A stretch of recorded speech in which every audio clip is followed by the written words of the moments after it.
오늘 함께 볼 말씀은 다니엘 12장 3절입니다. 다니엘 12장 3절 말씀입니다.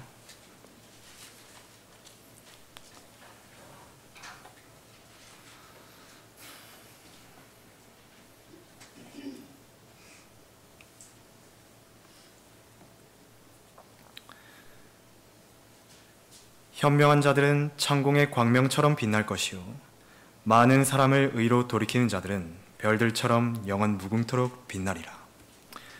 영혼을 향해 투자하라 라는 제목으로 말씀 전하겠습니다. 성경은 혼을 이겨오는 영원한 투자를 하라고 명령하고 있습니다. 그 명령에 순종하여 혼을 이겨오는 자들은 현명한 자들이죠. 바로 구령자들입니다. 그들은 별들처럼 영원 무궁토록 빛나게 될 것입니다. 오늘 우리는 혼을 이겨오는 그 영원한 투자를 해야 하는 그 이유에 대해서 세 가지로 나눠 알아보겠습니다. 혼을 이겨와야 하는 첫 번째 이유는 어리석은 자가 되지 않기 때문입니다. 본문에 나오죠. 현명한 자들은 창공의 광명처럼 빛날 것이요 많은 사람을 의로 돌이키는 자들은 별들처럼 영원 무궁토록 빛나리라. 이 본문 속 현명한 자들은 세상에서 IQ가 높은 그런 멘사 회원들이 아닙니다. 성경이 정의 내리는 현명한 자들은 바로 혼들을 이겨오는 자들입니다. 의로운 자의 열매는 생명의 나무니 혼들을 이겨오는 자들은 현명하니라. 잠언 11장 30절이 말씀하시죠. 구령자들입니다. 이들은 창공의 광명처럼 빛나게 될 것입니다. 이 본문을 영적으로 적용해서 예수 그리스도께서는 곧 하나님의 의가 되시기 때문에 많은 사람을 의로 돌이키는 일을 열심히 한 자들은 부활했을 때 별들처럼 영원 무궁토록 빛나게 되는 것입니다. 이들은 결코 어리석은 자가 되지 않을 것인데, 이는 성경에 의하면 사람이 혼을 이겨오느냐 혼을 이겨오지 않느냐에 따라 현명한 자가 될 수 있고 어리석은 자가 될 수도 있기 때문입니다. 지혜를 사용하는 가장 최상의 방법이자 최선의 방법은 바로 구령입니다. 그 누구라도 구령자가 아닌 이상은 진실로 현명한 것은 아닌 것이죠. 이처럼 예수 그리스도를 증거하지 않고 죄인들에게 복음을 전달해 주지 않는다면 그것은 어리석게 되는 것으로 그치는 것이 아니라 바로 영적 살인죄를 범하게 된다는 것입니다. 하나님께서는 에스겔 선지자를 통해 이렇게 말씀하십니다.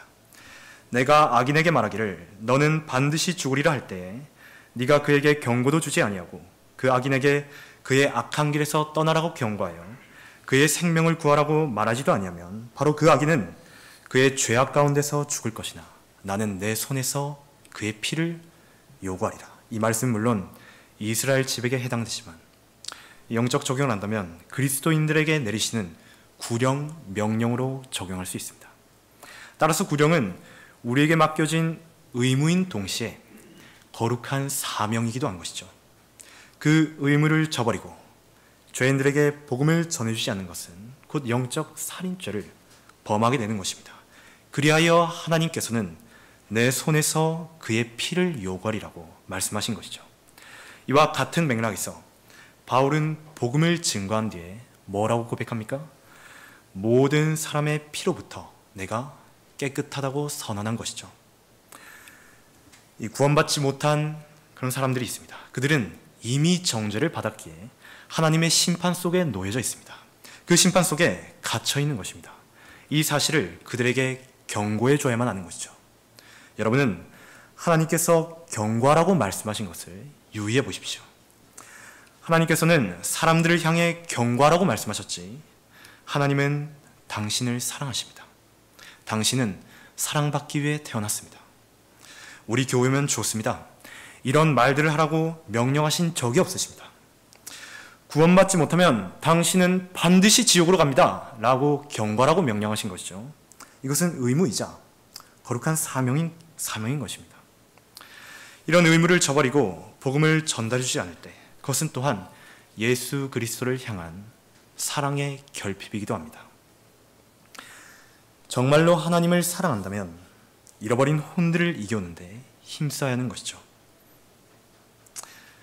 이 하나님을 사랑하는 것이 무엇입니까? 바로 하나님의 말씀을 사랑하는 것이고 또 하나님께서 사랑하시는 대상을 사랑하는 것이죠. 하나님께서는 한 사람의 혼, 그 가치를 온 세상을 다 주더라도 못 바꿀 만큼 중요하게 여기시는 것인데 정작 나는 그 혼에 대해서 별 관심이 없다.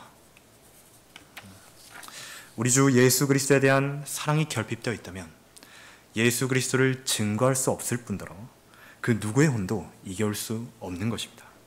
여러분이 누군가를 그리스도께로 이겨오게 되는 것은 여러분이 주님을 그만큼 사랑하기 때문입니다. 바울은 복음을 전하는 일에 대해 뭐라고 고백했습니까? 내가 복음을 전할지라도 내게 자랑할 것이 없으니 이는 내가 부득불해야 할 일이기 때문이라. 만일 내가 복음을 전하지 아니하면 정녕 내게 화가 있으리라. 고린도전서 9장 16절 말씀처럼 바울은 복음 전파를 맡은 사역자로서 하나님의 은혜의 복음을 증거하기 위해서라면 모든 것을 버린 사람이었습니다. 자신의 생명, 그것은 조금도 아끼지 않는다고 고백했었죠. 그는 이것을 다른 사람들에게 본으로 보일 수 있도록 했고 또 자신이 그러한 본이 될 수 있음을 자랑스럽게 여겼습니다. 그러나 복음을 전파하는 일 그 자체를 자랑하진 않았죠. 왜 그렇습니까? 그 사역은 자신이 부득불해야 할 일이기 때문이었습니다. 복음을 전하지 않으면 자신에게 화가 미칠 것이라고 여겼기 때문입니다. 이처럼 바울에게는 순종 외에 다른 선택지는 없었던 것입니다. 헬라인들이나 야만인들이나 지혜 있는 자들이나 어리석은 자들에게나 내가 다 빚진 자라고 고백하며 자신을 빚진 자로 여겼죠. 빚을 진 자가 빚을 갚는 것은 마땅히 해야 할 일이죠.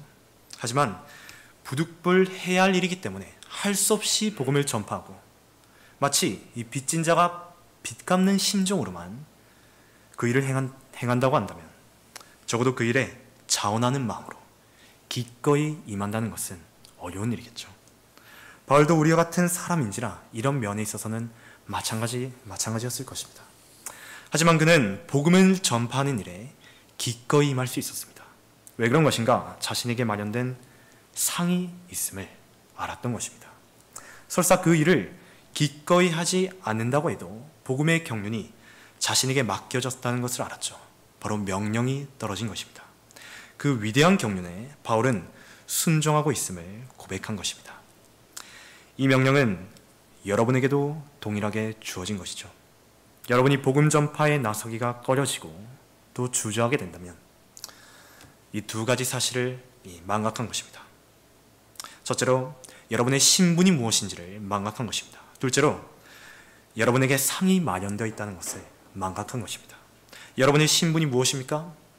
바로 그리스도의 대사요, 부활의 증인이며 예수 그리스도의 종이 아니었습니까? 또 여러분에게 상이 준비되어 있다는 사실을 의심 없이 믿어야 하는 것이죠. 우리는 비록 하나님의 종이지만 우리들의 주인이신 하나님께서 어떤 분이신지를 안다고 한다면 그 무슨 일을 행하든 억지로는 행하지 않게 될 것입니다. 하나님께서는 여러분이 기쁜 마음으로 자원하여 일하는 것을 기뻐하시고 또 사랑하시는 것입니다. 혼을 이겨와야 하는 그 두 번째 이유는 복음의 소식이 맡겨졌기 때문입니다. 하나님께서는 여러분을 구원해 주시고 여러분에게 어디에서도 들을 수 없었던 위대한 복음을 맡겨주셨습니다. 그 위대한 소식이 무엇입니까? 바로 성경대로 주 예수 그리스도께서 나의 죄들을 위해 죽으셨고 장사되셨다가 셋째 날에 다시 살아나신 것, 이것이 바로 위대한 복음의 소식이죠. 하나님께서는 이 소식을 여러분에게 위임해 주셨습니다. 다른 모든 사람들에게 전달해 주라고 말입니다. 그럼에도 불구하고 여러분이 이 위대한 소식을 다른 이들에게 알릴 생각조차 없다면 그것이야말로 맡겨주신 위임에 대한 태만인 것입니다. 이 소식을 전하는 것은 한시가 급한 일입니다. 왜 그렇습니까? 세상 사람들은 오늘 밤 죽을지 내일 죽을지를 아무도 알 수 없기 때문이죠. 그들은 자신들이 마치 영원히 살 것처럼 이야기합니다. 그러나 그들은 죽습니다. 죽어서 무덤에 묻히게 됩니다. 하지만 그들이 만일 구원받은 그리스도인이라면 비록 죽고 무덤에 묻힐지라도 다시 살아나는 것이죠. 이 사실을 그들이 죽기 전에 알려줘야 하는 것입니다. 또한 이 소식은 그 무엇과도 못 바꿀 귀한 보물이기도 합니다. 바울은 우리가 이 보물을 질그릇에 가졌으니 라고 고백했죠. 여러분은 모두 주님께서 보물을 담아두신 질그릇들인 것인데 바로 성령과 함께 위대한 복음의 소식을 여러분 안에 넣어주신 것입니다. 그것을 고이 간직하고 있으라는 것이 아닌 다른 사람들에게 전달해 주라고 위탁하신 것이죠. 그럼에도 전달해 주지 않을 때 그것은 맡겨주신 위임상을 저버리고야 마는 비리를 범하고 있는 것입니다. 주의 약속은 어떤 사람들이 더디다고 생각하는 것 같이 더딘 것이 아니라 오직 우리에 대하여 오래 참으시어 아무도 멸망하지 않고 다 회개에 이르게 하려 하심이라. 베드로서 3장 9절에 따라 하나님의 바람이 있습니다. 하나님께서는 아무도 멸망하는 것을 원치 않으십니다. 또 누구나가 다 지옥으로부터 구원받게 되기를 바라십니다. 이를 위해 하나님께서는 오래 참고 계시는 것이죠. 여러분이 구원받지 못한 죄인들에게 복음을 전파하고 그들의 혼을 그리스도께로 이겨오는데 열심을 다하는 것은 바로 이 하나님의 바람을 성취시키기 위한 것입니다. 그러기 위해서는 그들에게 복음을 전해줘야 하는 것이죠. 이는 그것이 모든 그리스도인들에게 내려진 지상 명령이기 때문이며 또한 믿음은 들음에서 나온다고 말씀하셨기 때문입니다. 바로 하나님의 말씀을 듣는 데서 나오기 때문입니다. 혼을 이겨와야 하는 그 세 번째 이유는 보상을 받게 되기 때문입니다. 본문에 나오죠. 현명한 자들은 창공의 광명처럼 빛날 것이요 많은 사람을 의로 돌이키는 자들은 별들처럼 영원 무궁토록 빛나리라. 혼들을 이겨오는 자들, 즉 현명한 자들은 창공의 광명처럼 빛날 것이라고 본문은 말씀하신대요. 창공의 광명은 해와 달과 별들과 같이 하늘의 창공에 빛이 되는 것들이죠. 여러분은 창공의 광명이 어떻게 빛나는지를 보셨을 것입니다. 눈부시게 비치는 태양빛과 밤하늘에 영롱하게 떠있는 달빛을 상상해 보십시오. 또 빛을 발산하는 별들을 떠올려 보십시오. 열심히 혼을 이겨온 사람들은 부활했을 때 마치 이런 창공의 광명처럼 빛날 것이란 말입니다. 우리는 부활했을 때 모두 예수 그리스도와 똑같이 변모되죠. 변형산에서 예수 그리스도의 모습을 표현할 때 무엇으로 표현합니까? 그의 얼굴은 해처럼 빛난다고 말씀하셨죠. 창공의 광명으로 표현한 것입니다. 또한 고린도전서 15장에서도 부활하여 하늘에 속한 몸들이 서로 어떻게 다른지를 설명해 주죠. 또한 하늘에 속한 몸들도 있고 땅에 속한 몸들도 있으나 하늘에 속한 것들의 영광이 다르고 땅에 속한 것들의 영광도 다르니라. 하나는 해의 영광이요 또 하나는 달의 영광이며 또 다른 하나는 별들의 영광이니 이는 영광에 있어서 한 별이 다른 별과 다르기 때문이라. 이때도 물론 창공의 광명을 예시로 들어 표현하고 있습니다.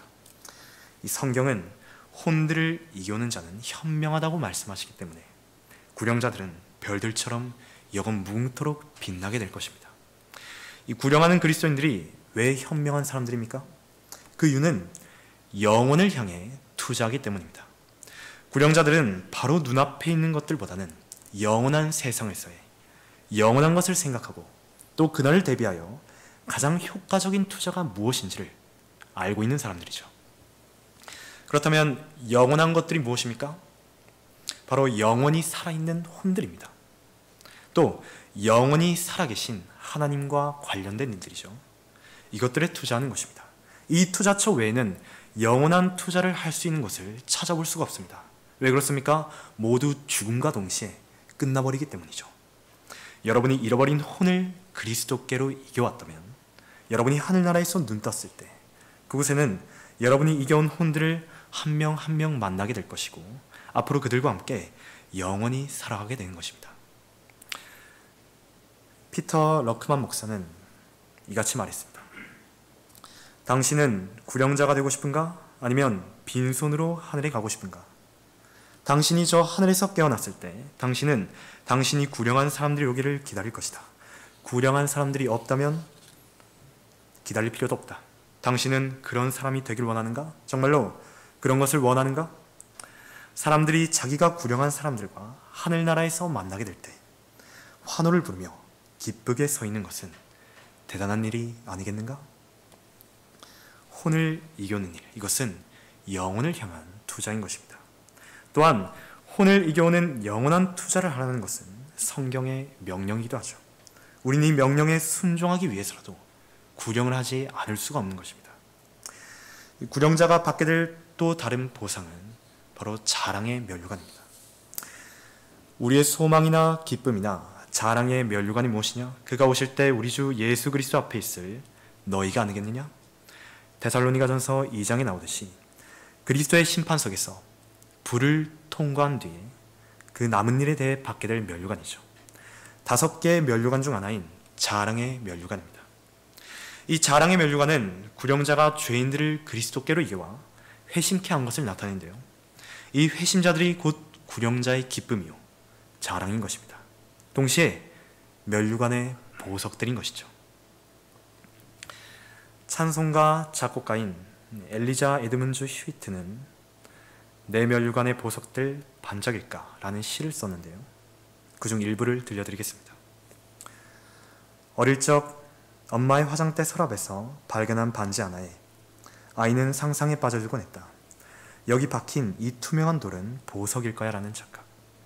당시 아이의 집은 엄마가 다이아 반지를 낄 형편이 아니었음에도 서랍에 굴러다니던 반지의 돌은 다이아몬드인 듯 신기했다. 훗날 바닷가 모래사장에 예쁘게 깨진 유리 파편을 보고서도 혹시 이것이 보석은 아닐까? 라는 생각도. 보석은 우연한 발견에 대한 기대를 낳는 낯선 돌인 듯하다. 길을 걷다가 마주친 낯선 이에게 복음을 전하여 구령했을 때 저 셋째 하늘에 나의 보석이 쌓일 거라는 기대를 안겨주는 돌. 낯선 사람은 오늘의 우연한 발견, 그러나 그 서먹한 만남이 그리스도의 심판석에서 받을 보석으로 이어질 줄이야. 당신은 이 놀라운 진리를 알고 있는가? 이젠 누구든지 이 기초 위에 금이나 음이나 보석이나 나무나 짚이나 구루터기로 지으면 각 사람의 일한 것이 나타나게 되리니 그날이 그것을 밝힐 것이라. 오늘 내가 마주친 사람들이 내 자랑의 면류관에 박힐 보석들이 될 수 있다는 사실은 상상도 착각도 아닌 현실이다. 그들은 오늘 내 집의 형편이 어떠하든지 복음만으로 횡재할 수 있는 보석이 될 유리 파편들이다. 성경은 혼을 이겨오는 영원한 투자를 하라고 명령하고 있습니다. 그 명령에 순종하여 혼을 이겨오는 자들은 바로 현명한 자들이죠. 구령하는 그리스도인들이 현명한 이유는 멀리 내다볼 수 있는 안목을 지니고 영혼을 대비하여 가장 효과적인 투자가 무엇인지를 알고 있기 때문입니다. 여러분은 구령자입니까? 그렇다면 성경은 혼을 이겨오는 자는 현명하다고 말씀하시기 때문에 구령자들은 별들처럼 영원 무궁토록 빛나게 될 것입니다.